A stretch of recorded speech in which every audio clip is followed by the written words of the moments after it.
If you need to export your deals from OnePageCRM, there are a couple of ways in which you can do so.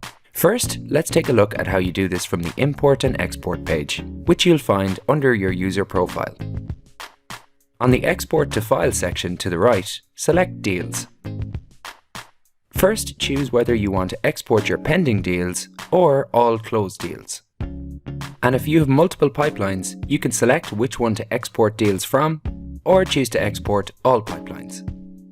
Finally, choose your preferred file format of either CSV or Excel and hit Export.